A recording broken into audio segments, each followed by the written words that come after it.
Es un placer que estéis aquí. De hecho, os voy a contar varias cosas. Dos alumnos salen de clase y caminan por un parque. Enfrente de ellos hay un campo de fútbol donde dos equipos están jugando un partido y son excepcionalmente buenos a nivel físico y deportivo. Entonces uno de ellos comienza a resaltar lo hábiles y buenos que son los jugadores que están en el campo y las virtudes que ellos no poseen. Tienen más resistencia, más fuerza, son más grandes, más altos. Y uno empieza a ser, digamos, negativo. De, fíjate, nunca podrás, no podré, tal. Y el otro le dice, seguro, pero seguro que ninguno de ellos hace los crespos como yo. Quien no se consuela es porque no quiere. Y ahora os voy a contar cómo la mera forma de cambiar una forma de pensar puede hacer que algo que es totalmente negativo sea positivo y como algo que no produciría ningún efecto hace que se muevan montañas. Podemos imaginarnos un par de buscadores. Quien se mueve encuentra, quien busca encuentra. Pero una cosa es segura, si no te mueves a ningún lugar llegarás.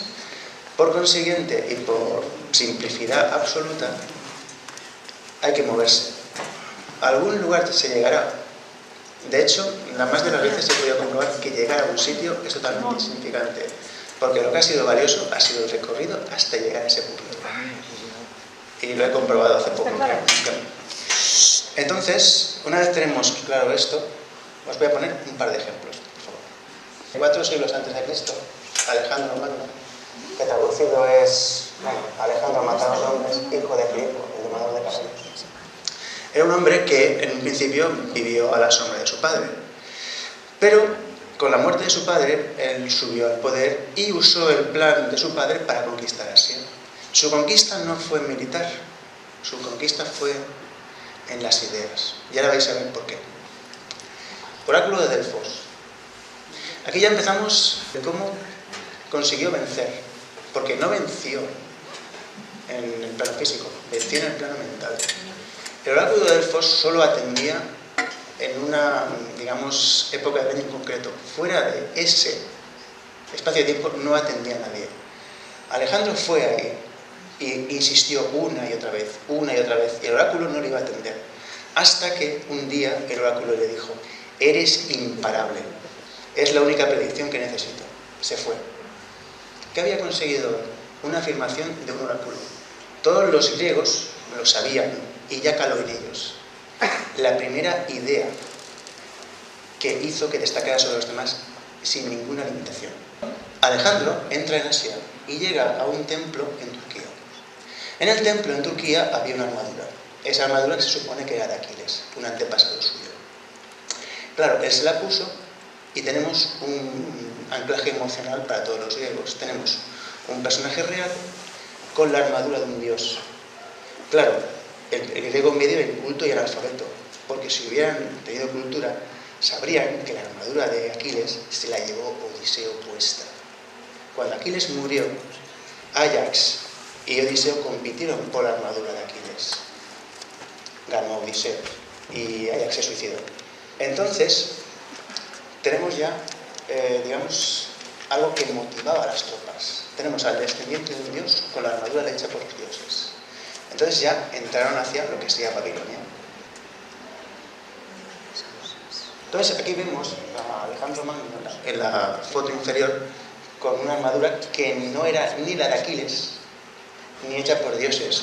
Simplemente era una armadura de la Edad de Bronce que se le atribuía a una serie de cosas. O sea, tienes los límites de aquello que crees. Los griegos creían eso y por consiguiente llegaron a la India con este hombre.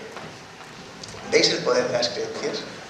Tanto si es verdad como si es mentira, en el momento que creéis que es verdad, vais a actuar en consecuencia de esa verdad. Os vais a limitar, tenéis los límites de aquello que creéis. Ojo, usando la lógica, bien. Eso por un lado. Este es el primer ejemplo. Otro hombre, Mahatma Gandhi, murió en 1948. Le pegaron 3 tiros. Bien, os sorprendería quién era este hombre realmente. Licenciado en Derecho, no ganó ni un solo caso. Era el peor abogado que ha habido sobre la faz de la tierra. Tenía un complejo de Edipo increíble y era un 0 a la izquierda. Sí. O sea, Mahatma Gandhi, sí señor.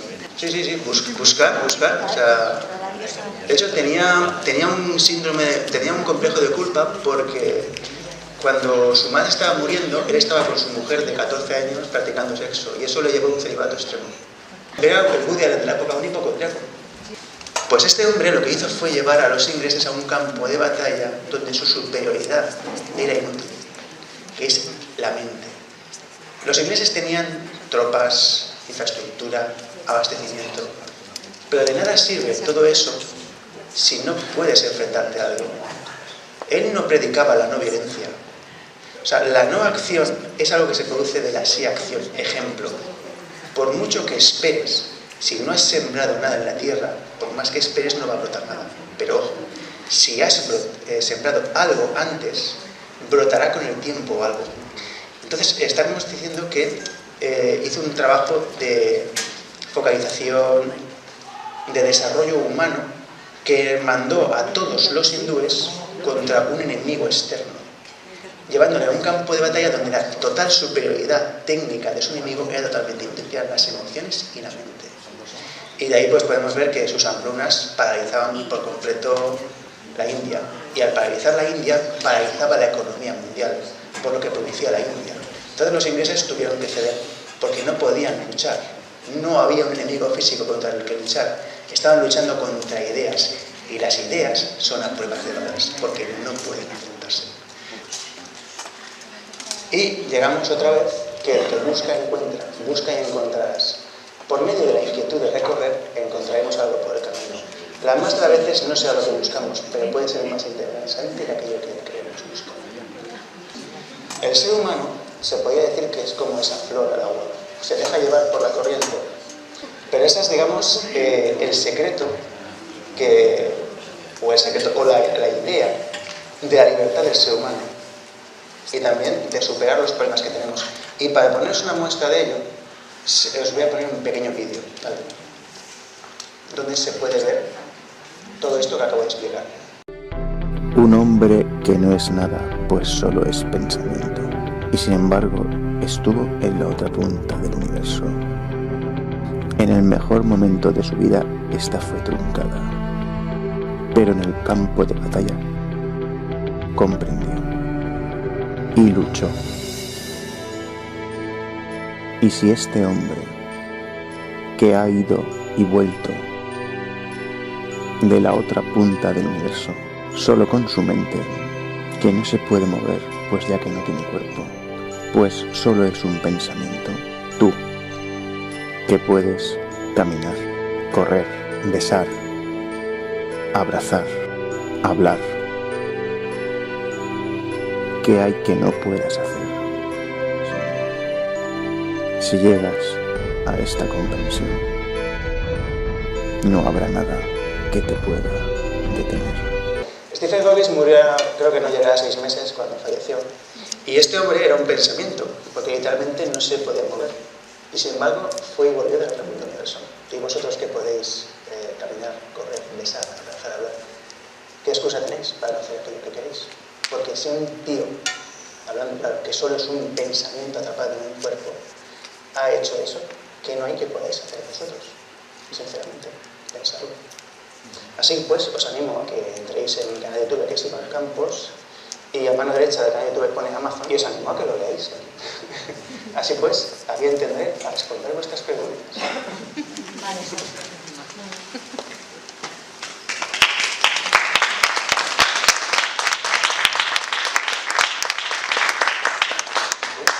Hago luz, se hace la luz. Bueno, Iván, pero ha estado muy bien porque es que todo lo que has dicho, si no, sí, bueno, entender. ¿Alguien quiere alguna pregunta? ¿Hacer alguna pregunta? ¿Hacéis alguna pregunta ahora? ¿Alguna preguntita? Sí que quiero decir una pregunta. Lo que tú decías, si una persona solamente con el pensamiento, un pensamiento ha hecho tanto que no podemos hacer los demás, ¿qué trabas, qué impedimentos tenemos para no movernos? Tiene los límites de aquello que crees. Si no crees nada, no puedes tener límite alguno. ¿Por qué ponemos puertas donde no las hay? Si somos libres, porque se llaman ideas limitantes. El problema es que según el lado del esquema social o mental en el que te encuentres, obrarás de una forma u otra. El ejemplo de todo ello vendría a ser, por ejemplo, Stephen Jobs. O sea, Stephen Jobs estuvo 6 meses en la facultad, 3 estudiando y 3 como oyente. Y sin embargo, cambió la industria tal como la conocemos, la industria tecnológica. Todo el mundo conoce Apple, todo el mundo ve las posibilidades de Apple. Y es un hombre que simplemente comprendió cómo aplicar el funcionamiento en el esquema social. La más de las veces intentamos conseguir algo porque lo tiene otro. Suele llamarse efecto halo. ¿Por qué te has comprado esas Nike de 150 euros? Porque las tienen maquillos, ¿no? Y yo quiero ese prestigio. Pero no es real en el sentido de que ¿qué es más práctico? ¿Comprarte unas zapatillas que te van a durar un mes? ¿O comprarte unas botas que te van a durar 2 años? Pero te da un caché, un prestigio social. Y es lo que nos ciega mayoritariamente, el querer algo o la ilusión de ese algo. Pues la educación que recibimos desde pequeños nos limitan. Nos enseñan la envidia, los celos, todo cuando estamos en el colegio. Nos enseñan a limitarnos. No. Hay gente que no le falta ni un dedo y le hacen como sentirse inútil, como que no escriben bien o no sirven bien. Y hay gente que le falta un brazo y escriben con el dedo del pie. O se dan de comer con el pie, lo he visto. Hay gente que no ha tenido brazos y son algo increíble porque dices, ¿cómo puede ser? Y hay gente que le han hecho sentirse inútil teniendo las 2 manos. O sea, no sé, ¿qué tienes que decirnos a...? Mira, es muy simple. Solo tienes los límites de aquello que creas. Por poner un ejemplo, el sistema educativo hasta hace poco estaba totalmente estructurado en resultados teóricos. Cuando por fin comprendieron que a partir de un estudio, que tenían que tener resultados emocionales. Cuando veían a las cobayas o los sujetos de estudio al cabo de varias décadas, vieron que los que habían fracasado a nivel estudiantil habían triunfado a nivel laboral por la inteligencia emocional y sin embargo los que se suponían que iban a alcanzar el éxito no lo alcanzaron. Pero también depende de cada uno. Por poner un ejemplo, en diciembre estuve en una carrera y vi que un hombre con una sola pierna la hizo. Entonces, ¿qué excusa tenemos los demás? O sea, si un hombre en silla de ruedas con una pierna la hizo, ¿por qué no vais a poder vosotros? Es así de simple. Y eso motiva. O sea, es más, ve que realmente somos nosotros nuestro peor enemigo. Pero no en el sentido de que somos malos, sino de que escuchamos a los demás y no nos escuchamos a nosotros mismos la mayoría de las veces. Es así.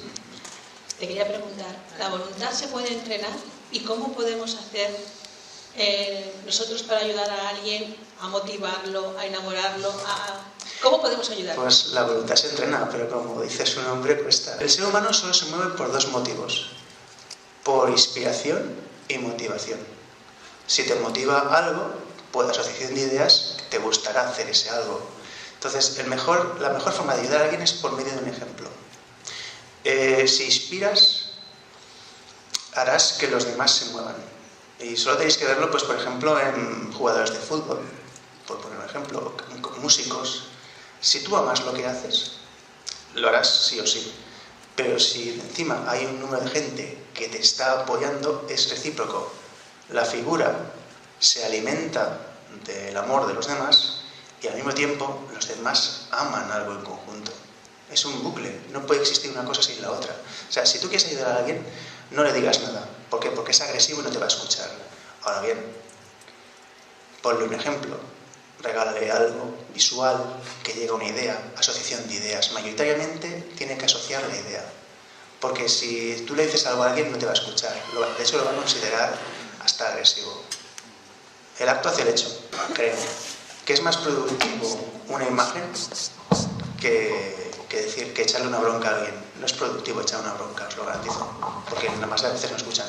Ejemplo, madre que tiene un hijo que bebe y no hace más que decir, no, ¿funciona? No. Si no ha funcionado las 1000 veces anteriores, ¿por qué va a funcionar a la 1001? Hay que motivar. Si no motivas o inspiras, ya os digo que no vais a mover. De hecho, la mayoría de las veces, vosotros, porque habéis visto lo que os ha gustado, os ha llevado a hacer algo. Es así. Hola. Iván, buenas tardes. Siento haber llegado un poquito tarde. Has llegado, punto. Y Soy de los que opino que la voluntad significa yo hago. Creo, la palabra etimológicamente creo que significa eso. Y has nombrado, no estoy convencido, porque lo practico, has nombrado al creador del Apple, y no sé si sabes la historia de lo más mágico que hizo este hombre, aparte de contar muchas mentiras y ser un mago de la cibernética. Se fue con el de la Sony a Japón y él estaba harto de vestirse cada día de una manera. Y el señor de la Sony le regaló una camisa de aquellas de cuello tipo Mao, que no llevaba botones. Y le regaló ni más ni menos que 100 camisetas igual, camisas con manga y cuello. Entonces, en todas sus apariciones, si lo mira, lleva las zapatillas Nike, un pantalón vaquero y ese polo. Y descubrió que no hacía falta volverse loco buscando el vestuario que ponerse. Y a mí me motivó por eso. Aunque sigo vistiéndome como me da la gana, no como él. Sí. Gracias por el detalle. Sí, estoy con lo que tú dices. Sin esta no vas a ninguna parte. Si no creéis, por más que luchéis, no vais a conseguir nada. Ejemplo que os he puesto, los griegos. Los griegos creían que estaban siguiendo a un descendiente de los dioses. Por consiguiente, iban por mandato divino a conquistar las tierras de Persia. La gente seguía a Gandhi porque empatizaba y focalizaba su amor hacia su causa, que era echar al invasor inglés de la India. Si no lo amáis y no creéis en ello, vais a luchar contra un enemigo que no podéis vencer, que es vosotros mismos. Porque a fin de cuentas, reaccionamos todos ante los demás y ante el medio. Si no creemos o amamos lo que hacemos, no vamos a conseguir nada. Gracias. Nada. Hola, buenas tardes. Dime. He llegado también tarde, pero creo que me estoy enterando de por dónde van las cosas. Este tema que me imagino que has estado tratando, por lo que veo que son las preguntas, yo creo que toda mi vida detrás de cómo funciona la realidad, por qué es como es, por qué somos como somos, qué es lo que nos obstaculiza, ¿no? Entonces, actualmente se está hablando mucho de que es la emoción, el sentimiento. Otros, como por ejemplo Jean-Pierre Garnier, hablan de que los pensamientos crean potenciales. Y él dice, déjense de emoción porque son los pensamientos, ¿no? Entonces, yo como digo en familia, riéndome, digo, estoy intentando hacer una teoría unificada de la realidad. Ahora, es que no soy físico ni nada de eso, ¿no? Pero sí para entender cómo funciona y cómo estamos creando. Entonces, últimamente había venido siguiendo lo que era toda la obra de Milton Erickson, el famoso psiquiatra, famoso por la hipnosis ericksoniana, donde él hablaba eso que estabas diciendo, ¿no? De crear, hacer ejemplos, hacer metáforas, donde la persona que tenía un problema no le atacaba de frente, sino que le ponía una metáfora y dejaba que eso cayera en el subconsciente, porque él partía de la idea de que todos tenemos toda la información dentro, ¿no? Sí. Y a lo largo del tiempo piensas, son los pensamientos los que crean la emoción. Luego dices, no, si no te emocionas, no hay realidad. Pero yo me he dado cuenta que es un feedback, donde es como una rueda, donde tú le empiezas a dar igual por donde le cojas y le des el impulso. La cosa es subirte en un determinado momento, ¿no? Pero sí que es verdad que la emoción es lo que parece que llega a coagular aquello que queremos. Entonces, no es tanto la voluntad, sino la voluntad parece algo como más superior, ¿no? Sí. Quiero decir, del yo ese eterno, ¿no? Pero el que tiene los problemas es el yo concreto. Te comprendo. No seas feliz y no te rías y no pienses en un elefante rosa. Claro, ahí está. O sea, el que tiene el problema es el yo concreto. Entonces, es a ese al que hay que darle las herramientas. A ver, Edison lo que hacía directamente era hablar al subconsciente. Claro. Porque lo primero que has hecho es pensar en un elefante rosa. Claro. Es un ejercicio básico de hipnosis. El poder de la creencia es un reto activo. Por eso tienes los límites de aquello que crees. Si no lo crees, no lo vas a conseguir. Lo vas a intentar y vas a fracasar. Ahora bien, si lo amas, si crees en ello, vas a ir hacia ello, contra viento y marea. ¿Por qué? Porque es lo que sientes. Respondiendo a la primera parte, no somos seres intelectuales, somos seres emocionales con inteligencia. Cuando durante años nos han vendido que somos seres inteligentes con emociones. Tú aprendes porque lo sientes, o te coaccionan e intentas aprender algo y no lo aprendes, o lo aprendes mal porque te han obligado, mayoritariamente. Es así de simple. Yo ya te digo que llevo mucho... Estoy empleada a fondo en este asunto. Lo vas a conseguir, no te preocupes. Ya verás. Claro, no, pero quiero entenderlo bien, porque hay muchos tipos de personas. Y a veces no puedes lograr el... Se llama escalera de conocimiento. Tú no puedes hablarle a alguien que está en un peldaño de conocimiento sobre algo que está en el siguiente peldaño, porque no lo va a entender. Pero por consiguiente, lo que tienes... mecanismos, instrumentos... No, para tienes que dirigirte a él, al individuo en cuestión, con parámetros que comprenda. Ya. Porque si no, no te va a entender. Porque ¿cómo esperas que alguien que cree en una ilusión determinada comprenda lo que hay detrás de esa ilusión? No tiene capacidad. No es que no tenga capacidad, es que no la percibe ni lo comprende. Por consiguiente, tienes que hablar dentro de los parámetros que entienda. Pero vas por buen camino, porque Edison habla de eso. De hecho, todo su trabajo se centra Yo, en por eso. ejemplo, he hecho pruebas usando el rapport con uno mismo. Y cuando tú no eres capaz ni de verbalizar una meta que te gustaría, que crees, bueno, yendo a lo concreto, deshacerte de un cónyuge psicópata. Oye, por ejemplo, algo terrible. Te voy a dar una mala noticia. La más de las veces... ¿Cómo? Te voy a dar una mala noticia. La más de las veces lo sujetas tú. Claro, ahí está. ¿Cómo rompes? Porque tú eres complementario de él. Es decir, ni siquiera, como dice un psiquiatra argentino que dice que no eres una víctima de él, sino que eres complementario, porque lo estás reciclando tú, ¿no? Entonces, ¿cómo logras deshacerte de eso? He puesto ese ejemplo, como puedo poner otro ejemplo, yo qué sé, riqueza, lo que sea, ¿no? Pues una carrera musical. Te voy a dar una mala noticia. No tienes que deshacerte de él, tienes que hacer un cambio en ti para Ahí deshacerte está. de él. No, pero ahí está. Usando técnicas, yo no sé si alguien lo podrá, si saben lo que es el rapport, que es decir afirmaciones que tú puedes constatar en ese momento. Es decir, estamos aquí todos sentados, estamos escuchando a Iván, ¿no? Y estoy yo haciendo aquí una pregunta. Esas son afirmaciones constatables. Hola Margarita, hola tal, hola Iván. Cuando tú hablas a la persona dice sí. Lograr que la persona afirme internamente se usa en el marketing para vender. Y después le metes lo que tú quieres. Se llama PNL. He notado, porque por ejemplo, Sí. la persona que quiere dejar de beber y tiene tantos problemas que no puede, que es el vicio ese, tiene una adicción, ¿no? Pero cómo también la controla. Y yo he visto que generando rapport con uno mismo, es decir, yo tengo 4 hijos, yo nací en Madrid, yo tal cual, qué sé yo soy o yo hago o yo puedo. Yo puedo, lo más Funciona. al final, La yo cuestión, puedo hacer esto, la puedo cuestión cambiar esto, puedo hacer es lo que lo quería compartir, ¿no? Yo no pensaba decir nada de esto, yo venía aquí como... que nada, muy bien, Pero que funciona, ¿eh? Ya lo sé. Investigue Es que tu libro es sobre ello. que funciona. Funciona con uno mismo. Sí, pero también te recomiendo que digas, superé, mejoraré, fue excelente. Claro, sí. Hablando de pasado. También te puedes visualizar realizando la función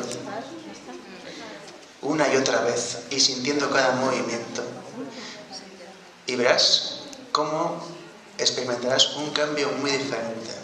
Te lo garantizo. Vale. Ya verás. Ya verás. ¿Alguna pregunta más?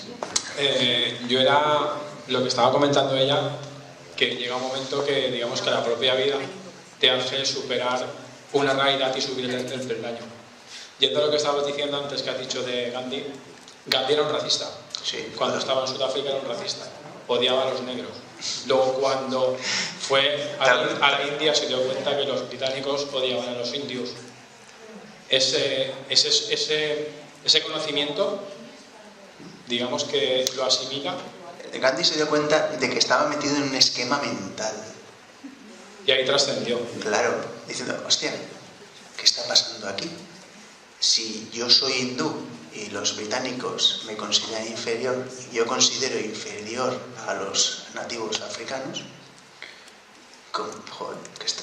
perdón, ¿por qué? Y ahí puedes ver el cambio radical. El primer cambio lo puedes ver en su ropa. Dejó de usar ropa occidental y empezó a usar la ropa autóctona de la India. Y luego fue evolucionando.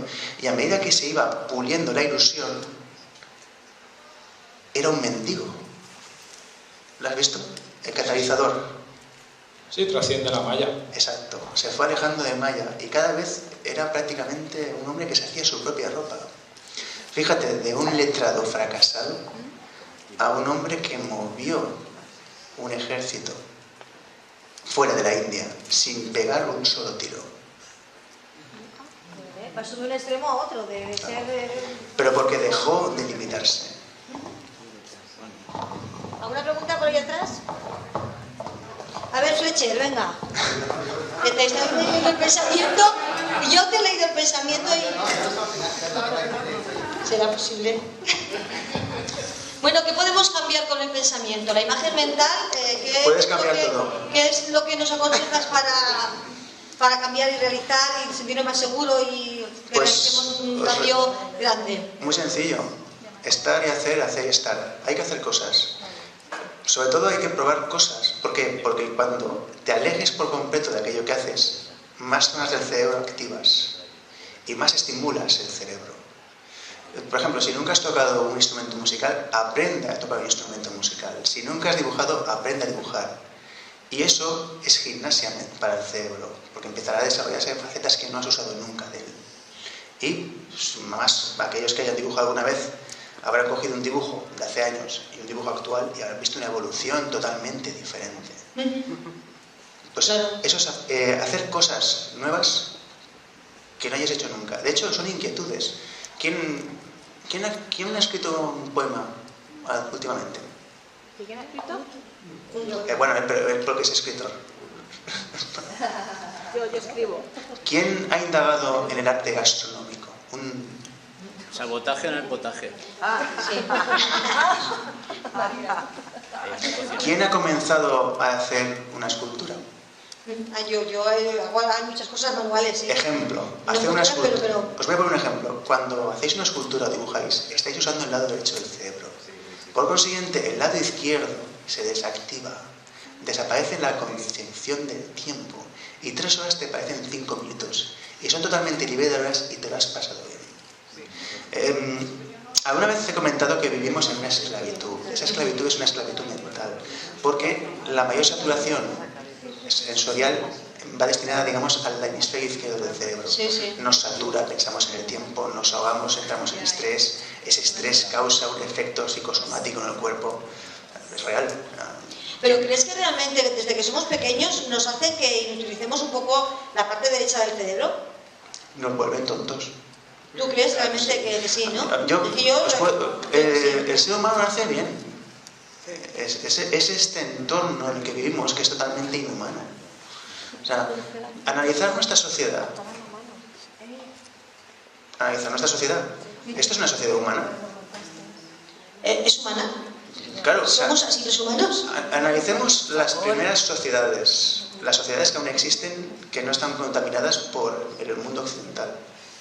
Viven mentalmente mejor que nosotros. Por poner un ejemplo, la India. La India, a nivel mental, está 500 años por delante de nosotros. A nivel social, no están tan desarrollados, pero a nivel mental están mejor que nosotros. Porque ¿cómo concebís que alguien que no tiene nada sea más feliz que el que lo tiene todo? Es que realmente para ser feliz necesitamos cosas porque es lo que nos han enseñado en nuestra cultura.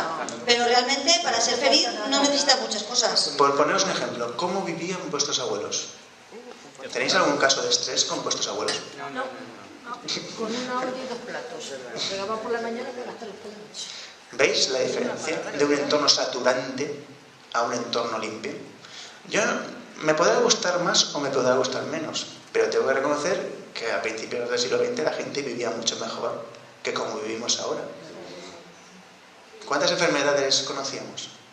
Bueno, también es verdad que muchas de las enfermedades que conocemos hoy en día son producidas por el entorno tóxico, X motivos, no vamos a entrar en ello, pero evidentemente de lo que muere ahora más la gente no era lo que moría en 1920, eso es seguro.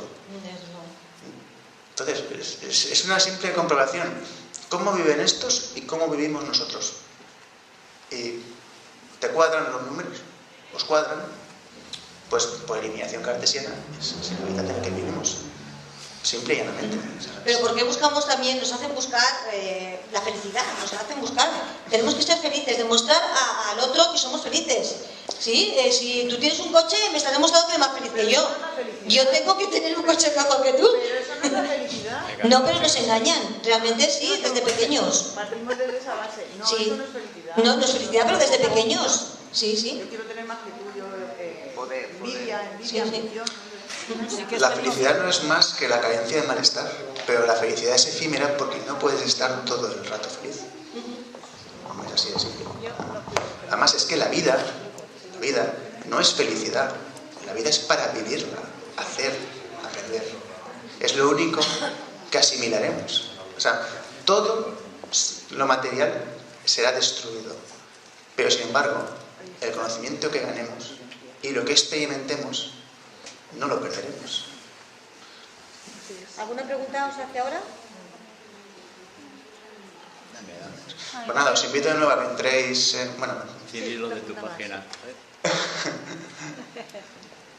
Que digas lo de tu página, que me parece interesante para perseguirte. Pues sí. Y pienso que sabe que suficiente siempre tiene suficiente. Y experimento como vivían mi abuelo y mi bisabuelo durante 7 años viviendo apartado de la sociedad, y vuelvo a esta. Y te digo una cosa, ahora son tiempos para estar en las dos, no en una sola, ni solo ni acompañado. Y en cuanto a lo de Gandhi, no era ni tan racista ni tanto como habéis dicho. Gandhi se subió en un autobús en Sudáfrica y como no dejaban sentarse allí porque era indio, fue cuando él se espabiló y lió toda la que lió. Y luego ha habido muchas guerras y muchas etnias con las historias de Gandhi, muchas historias inventadas, porque cada uno cuenta la historia según cómo viene, no como es real. Te digo una porque cosa. todas las etnias indias te contarán una versión diferente de ese Gandhi que tú hablas. Como he dicho al principio de la ponencia que no estabas, estaba. he venido a contaros una historia con más verdad o con más mentira. Decisión, lo que hagamos, será más verdad o será más mentira. Porque te digo una cosa, ¿con quién te quedas tú? ¿Con el héroe o con la persona? Con el héroe, con la persona. Entonces te estás quedando con el Gandhi idealizado, no con el pequeño frustrado a superar el trauma sexual. Claro, se acostaba con su sobrina para ver si era capaz de controlar sus No apetitos. lo conseguía, ya te digo. No, pero ¿habéis entendido? ¿Habéis entendido el poder de las creencias? Y es más, nos motiva, nos inspira. Cuando he hablado de la motivación e inspiración, muchas veces nos inspiran personajes que no tienen nada que ver con la persona. Solo tenéis que buscar Buffalo Bill de Crockett, por poneros ejemplos. Tenemos un cuento idealizado y la persona simplemente era alguien que estaba en el lugar menos indicado en el momento más inesperado y tuvo que afrontar una situación de la cual salió airoso. Y ya está. O sea, quiero, si no preguntáis nada más, decir una cosa que es importante. La libertad del ser humano, nuestra libertad, es la de poder elegir. Pero para poder elegir con propiedad, tenemos que saber. Para poder obrar, para poder elegir bien. Las más de las veces se elige y luego se quejan porque no han elegido coherentemente. Si tú tienes conocimiento, si tú adquieres saber, elegirás adecuadamente. Y por mucho que intenten engañarte para que elijas la opción B, tú sabes que la opción A es la adecuada a tiempo vista, porque producirá un efecto determinado tanto en tu vida como en los demás. Y ese es el problema de nuestra sociedad mayoritariamente. Elegimos según las creencias, que además de las veces, ya os digo yo, que nos defraudan, y luego tiene una onda expansiva negativa, tanto en nosotros como en los demás. Ahora bien, si usamos la cabeza o sabemos lo que hacemos para elegir, esa onda expansiva será positiva a la larga. Entonces, cuanta mayor capacidad de comprensión y conocimiento tengamos, mejor elegiremos y más libres seremos a la hora de poder ejecutar algo. Esa es la libertad. saber lo que hacemos, pero analizar el mundo en el que vivimos. ¿De verdad estamos eligiendo bien? ¿De verdad se elige bien? ¿Veis las acciones? ¿Veis las consecuencias? Y una y otra vez, como decía Albert Einstein, la definición de locura es hacer una y otra vez lo mismo esperando un resultado totalmente diferente. No, se va a producir lo mismo, pero siguen haciendo lo mismo. ¿Por qué? Porque están anclados en dogmas, en ideas que creen que son así. Y no se han dado cuenta que aquellos que están defendiendo esos dogmas o ideas que supuestamente son, voy a decir, fieles, pues les están tomando el pelo. Es así de simple. Para eso estamos los raritos. Pues respondiendo a tu pregunta de antes, solo tienes que poner en YouTube Iván Campos y salgo yo el primero. Iván Campos, el primero. Sí, Escúchame, dime. vamos a ver. Me he dado cuenta de lo que estabas diciendo últimamente, también es que somos, que nos lo dan como nos lo dan y lo cogemos así. Justamente, mira, nos hemos acostumbrado al grifo que haces así, se abre y se cierra solo. Hoy he tenido la oportunidad de comprobarlo. Que he visto un grifo que el agua salía y digo, no lo han cerrado, ¿por qué? Pensaban que se cerraba solo. Mira, yo creo... Estamos acostumbrados. Creo que la única persona que me puede entender lo que voy a explicar ahora es Fletcher. No sabéis lo que valoras el agua corriente cuando te tiras 2 semanas sin una cañería de agua recorriendo una espesura enorme donde no hay techo. O sea, el agua es algo maravilloso. No os lo podéis imaginar. Sí, si la abres así de grifo, o sea, ¿sabes? Exacto. No maravilla. Sí, ¿os podéis imaginar lo que es estar recorriendo un sitio donde no hay agua? Yo. Bueno, tú sí, Se la quito a mi vecino. Bueno, yo lo que quería decir con eso es que estamos tan acostumbrados, igual que nos cerramos mentalmente a todo, nos abrimos a las nuevas tecnologías tanto que no nos damos cuenta que vamos a pasar a una puerta y estamos esperando que la puerta se abra sola. Y realmente esa puerta, pues había que empujarla. Y el grifo había que cerrarlo. O sea, estamos acostumbrándonos a nuevas tecnologías tanto que nos cerramos en ver lo que se ha quedado atrás de las otras. Veo que a excepción de 2 personas, todos ya tenemos una edad. Y sinceramente, si vamos hacia los 80, ¿me podéis decir qué diferencia veis entre este mundo y el mundo de ciencia ficción que nos vendían? Yo me imaginaba... ¿No veis aparatitos por los que puedes hablar por videollamada? ¿No veis máquinas voladoras? ¿Drones? Estamos viviendo... Tranquilo, todo llegará. Y además ya existe el prototipo, no sé si tú ya lo sabías. Yo he visto coches buenos. Estamos viviendo cosas que las habíamos visto en películas Sí. de los años... ¿Sabéis cuándo apareció la primera tablet? En 1997, en manos del capitán Jean-Luc Picard en un episodio de Star Trek: La Nueva Generación. Y aún no lo había creado Stephen Jobs. Y el grifo monogramma. Los drones los estáis viendo en películas de ciencia ficción desde los años 60. De hecho, el 90% de toda la ciencia ficción que habéis consumido cuando erais chavales ya se ha ejecutado y superado. No tenemos teletransporte, ni el patinete que dice él, ya existen prototipos de máquinas de otro planeta. Mira, en Japón hay un tren que no va por las vías. Pues esa misma tecnología se puede aplicar al patinete, ¿lo sabías? ¿No? Pues es así de simple. O sea, ¿veis cómo cambia el mundo? Pero es que el ser humano tiene que cambiar paralelamente con el mundo, porque si el hábitat cambia, nosotros nos tenemos que amoldar a ese hábitat. Y viceversa, el hábitat es un reflejo nuestro. ¿Y qué podemos ver en el hábitat en el que vivimos? Un desequilibrio. Sí. Lo veis, ¿no? Pero está ese desequilibrio, pero además es un negocio ese desequilibrio. Bueno, fíjate. Pues, aparte del canal de YouTube, tengo un libro en Amazon, no sé si os lo he comentado, que se llama La Espada de la Comprensión. Que solo tienes que entrar a la mano derecha del canal de YouTube, poner Amazon, por 3 euros, precio tirado. Y os animo a que lo leáis, o sea, si queréis hacer alguna pregunta más. Sí, venga. Hablando, y luego lo lavo. Hablando de pasado, futuro y tal, ¿te acuerdas? No sé si la habrás visto, la película Microchip. Ah, sí, de Dennis Quaid. Sí, Se lo metían por la vena. Sí.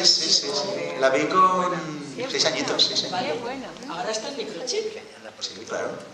Lo llevas en el bolsillo, el teléfono móvil. ¿Qué conexión? No, me refiero a microchip que supuestamente van a implantar... Sí, ¿tú tienes perro? Sí, llevo microchip. Claro. No, pero me refiero a coincidencia de la película de niños a hoy en día. Vamos a ver, Arthur... A ver, Lo que estabas diciendo de la ciencia ficción que la aplicamos ahora. ¿Cuánto es más antigua que la torre? Sí, la ciencia ficción no es más que un reflejo del mundo idílico del ser humano. Gracias, Iván. Nada más. Entonces, Arthur C. Clarke decía que cualquier cosa, cualquier ciencia del futuro vista hoy sería considerado magia. Todo aquello que nos está maravillando ya lo habíamos visto en especulaciones. Además, solo tenéis que ver las space operas de principios de siglo, cómo hablaban de la carrera espacial. ¿Habéis visto John Carter? Por curiosidad. Sí. ¿Os gusta? ¿Os gusta Avatar? Sí. ¿Y qué os está contando Avatar?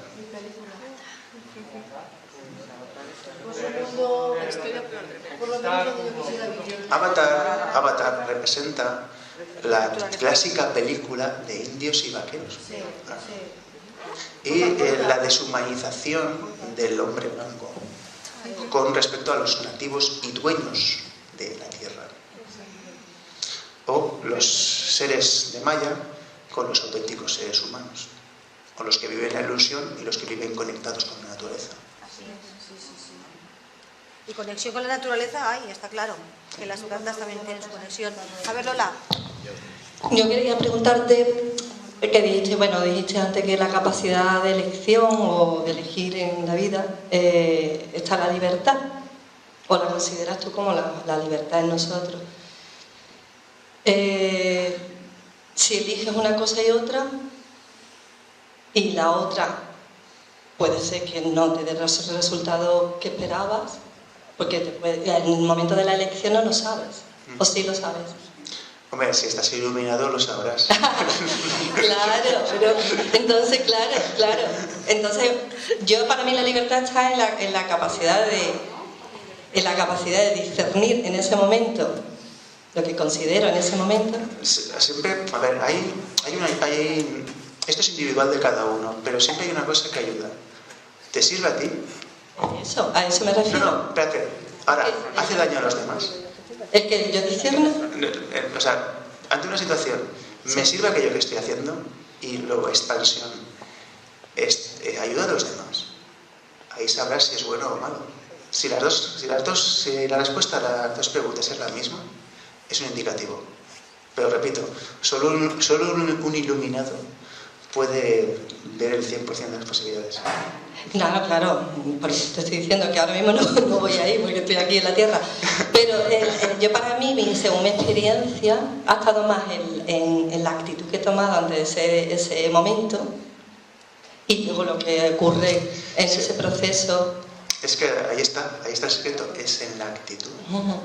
¿Te conoces la historia del caballo? Del caballo, ¿no? Esto es un hombre, es un granjero, que encuentra un día un caballo en medio del monte, es un caballo salvaje. ¿Y qué hace? Pues se lo lleva a su casa. Entonces, nada, el hombre le da de comer y se le escapa el caballo. Y sus vecinos le dicen, ¿se te ha escapado el caballo? Bueno, para bien o para mal, ya se verá. Al día siguiente volvió el caballo con una yegua. Ganó 2 caballos por el precio de uno. Y le dicen sus vecinos, ¡oh, qué suerte! Bueno, ya se verá, para bien o para mal. Su hijo se sube al caballo, se cae y se rompe una pierna. Y le dicen los vecinos, ¡oh, qué tragedia! Y dice, bueno, ya se verá, para bien o para mal. Al día siguiente vienen las tropas y se llevan a todos los jóvenes, porque empezó una guerra y necesitan tropas, menos a su hijo que estaba con la pierna rota. Ya se verá, para bien o para mal. Es la actitud. Y algo que parece malo en un principio, a la larga puede ser bueno. Ay, me ha encantado. Es la capacidad de ahí. Mira, si un hombre que ha perdido una pierna y un mes después, con la pierna aún en rojo vivo, se mete en una carrera de obstáculos, es cuestión de actitud. Estoy de acuerdo. Es así. Y todos nosotros tenemos 2 opciones. O nos quedamos aquí quejándonos, o nos movemos. Y como he dicho antes, a lo mejor llegamos y llego y dice, ya está, es esto. Lo he conseguido, me quedo igual. lo que ha sido valioso es el recorrido de A a B y lo que me he encontrado diferente que yo no me esperaba. Eso ha sido valioso. Ahí va, porque para mí la vida es movimiento. Entonces, y esa capacidad de riesgo que tienes en ese momento sin saber las consecuencias a largo plazo porque tienes que hacer ese caminito, para mí es... Pero no te tortures, tú vive. No, sí, yo no me torturar tremenda. El secreto es hacer, o sea, vamos a ver, ¿os estáis dando cuenta? Estamos o especulando sobre el pasado, o sea, rememorando el pasado, o especulando sobre el futuro. No, para mí discernir es presente, porque tienes que hacerlo en este momento. Hay que cometer errores nuevos, no lamentarse de los que ya has cometido, no, hay que hacer errores nuevos, que es lo que nos va a llevar a algo. O sea, ¿cómo esperáis llegar a un sitio si no os equivocáis? ¿Qué vida más triste, ¿no? He llegado triunfado y me he muerto. Exacto. ¿Qué van a contar de ti? No. Hay que saltar obstáculos. Y no pasa nada. No pasa nada, se vuelve a... Exacto. ¿Por qué recordáis historias de gente? Porque se han enfrentado a un obstáculo increíble y lo han superado. O han hecho algo para llegar a un sitio determinado. Entonces, es moverse y hacer... O sea, cuanto más alta sea la meta, mejor. Porque no es cuestión de conseguir llegar o superarla.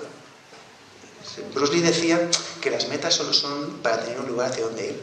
Es el camino lo que te ayuda. Es que el miedo, Iván, a veces te paraliza, el miedo. Entonces hay que superar el miedo, hay que moverlo y hay que vivir. Si no vives por miedo, estás muerto en vida. Entonces, claro, el riesgo hay que vivirlo. Y el miedo, para mí, como todas las emociones, es para moverte. Claro, si te quedas en pausa, el miedo tiene dos funciones. O una de ellas.